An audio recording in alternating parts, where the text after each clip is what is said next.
the whole campus, and I'm joined by the man who does it all, Frank Salzone. Frank, tell everybody where we are today and really what exactly this facility does before we take a tour. Hi everyone, Nick, thanks for having me. We're in our central utility plant or boiler room.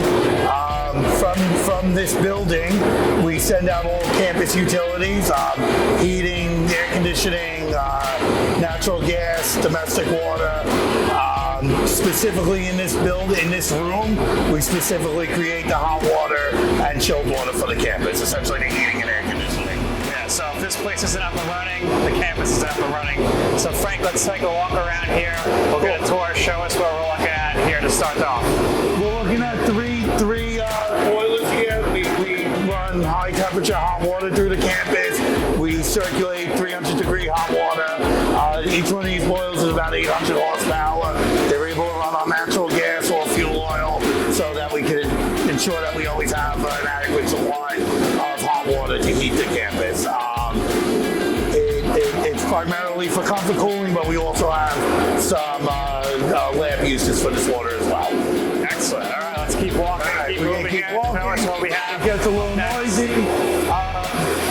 Over here we have hot water pumps.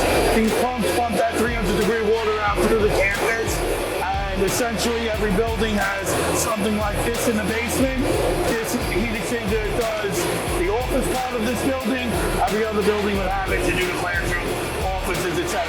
Essentially what it does is it takes this 300-degree water and makes it at a more usable temperature for the space.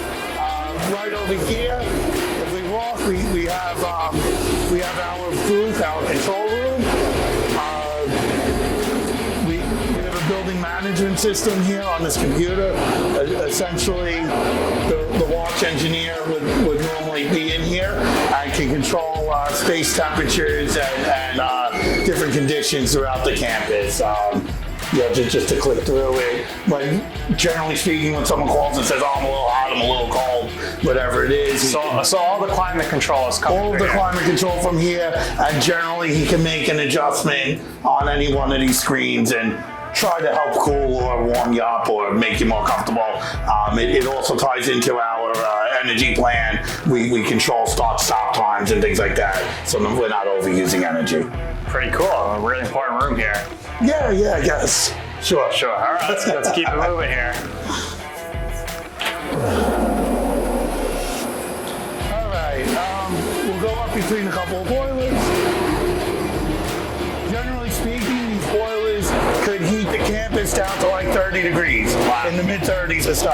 When we start dropping boilers out, we'll need two of them, but one's always redundant. These are our chillers. You can see number 2 and number 4 are actually open for cleaning right now. Number 2 is cleaned. We're waiting to get an inspection on. Number 4 is in the process of being cleaned. That's what that machine is, and make sure that the machine runs as efficiently as possible.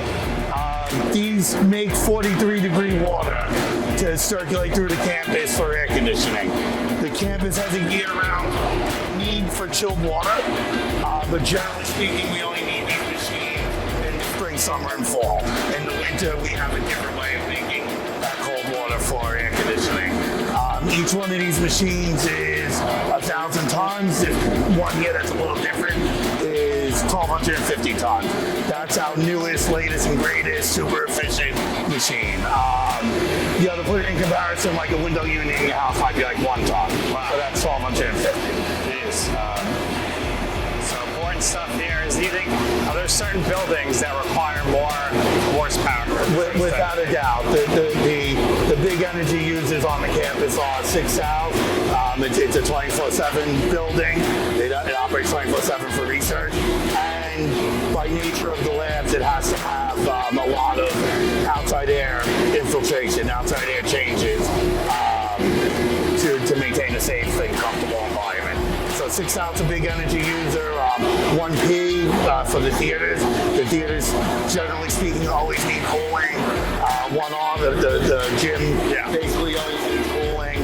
And the admin buildings. The admin buildings seem to need cooling by nature of the density of them. Sure. All right, what else do we have? All right. If you walk around the back, you see some of the equipment that supports these machines. All right. Yeah.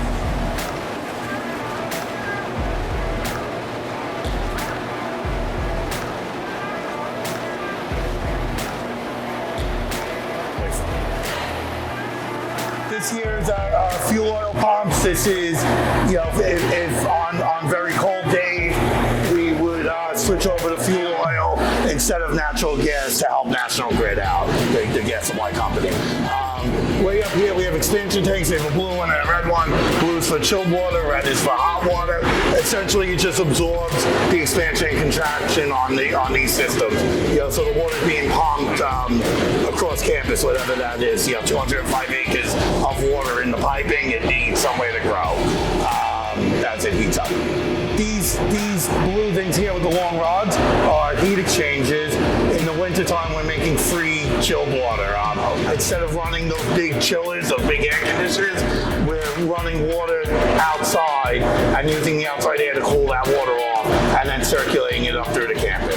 So we're essentially still able to cool the theaters and the gym, and six out really doesn't need it this time of year, but the theaters and the gym and the admin buildings, we're able to cool them with free cooling, so to speak. Where are we headed at? Now we're going in the back. It's a pump room. It's interesting to see.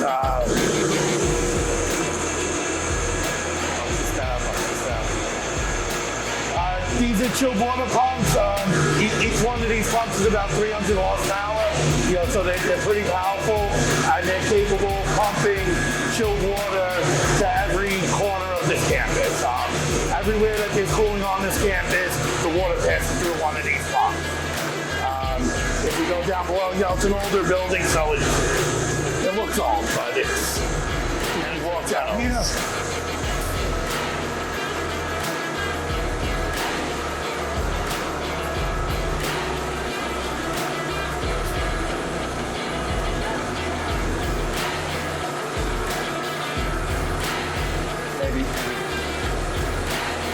Down here, condenser water pumps, these pump out to our cooling towers. Essentially, all the campus heat is rejected through these pumps. What that means, you walk past the window unit, it blows hot air outside. Instead of doing that, we're pumping water and putting it in cooling towers to get rid of that heat. The city water comes in here, fire protection water. It all comes through here and gets distributed out to the campus. Back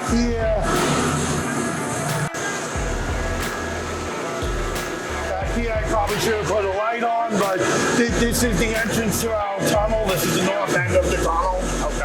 The campus has a pretty extensive network of underground tunnels bringing hot and chilled water to every building. Essentially, we could go downstairs and walk in here and come up just outside of 6th South. Wow. So it really covers a lot of the campus. What's that? It really covers a lot of the campus. Yes, it covers basically the whole campus, except for student housing. Got it. Excellent. So overall, for your crew here in this facility, how many people are working? I supervise 13 people right now. We have a few more guys on the day shift than the off shift, but generally speaking, we have about 3 people on a shift. One guy stays here, and a guy or two available, a person or two available to go out and support the campus needs. On the day shift, I have a few extra mechanics for routine maintenance and repairs and things like that. All right, this has been great, Frank. Really excited that you let us in here for this full access tour.